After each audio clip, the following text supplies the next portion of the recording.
Gaming on a Mac sucks. Yeah, you can find dozens of videos showing smooth gameplay on it, but let's be real. If you ask actual everyday people about gaming on a Mac, they'll agree with me. And that's why today, I want to talk about why your MacBook sucks at gaming.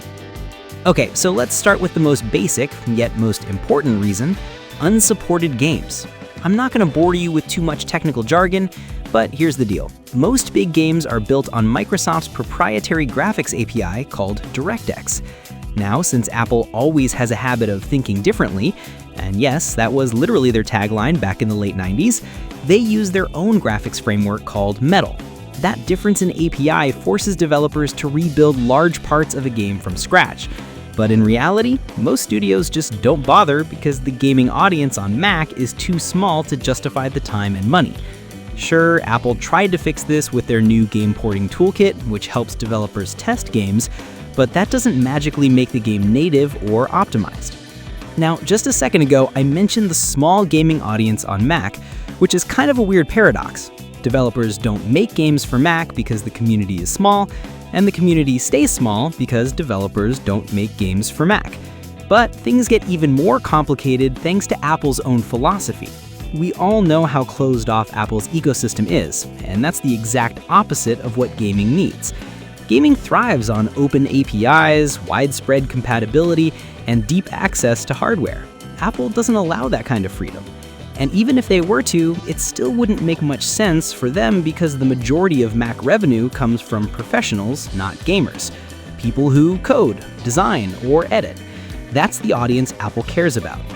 Now, let's say a game does get ported to Mac. If you're a gamer, you can already see a red flag in that word: ported.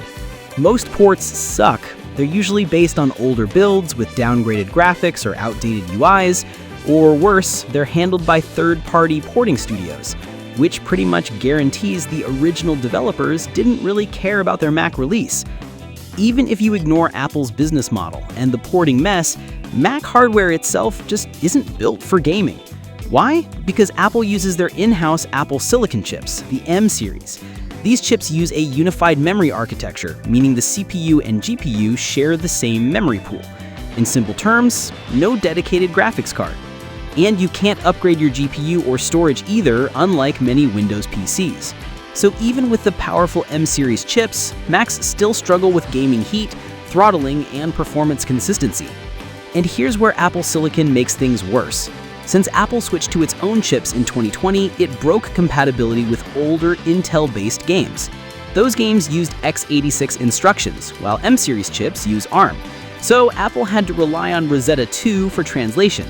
But that translation tanks performance and sometimes breaks the game entirely. So once again, developers are forced to rebuild from scratch if they want the game to run natively. And finally, there's a softer reason why gaming on Mac still sucks: because Apple never made it for gamers. Macs are built for professionals, and everything about them reflects that. If you enjoyed this video, hit like and subscribe to Kernel for more videos like this one. Comment below if you're a Mac user. Do you actually game on it or not?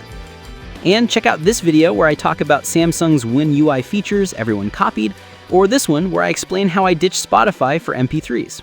Thanks for watching.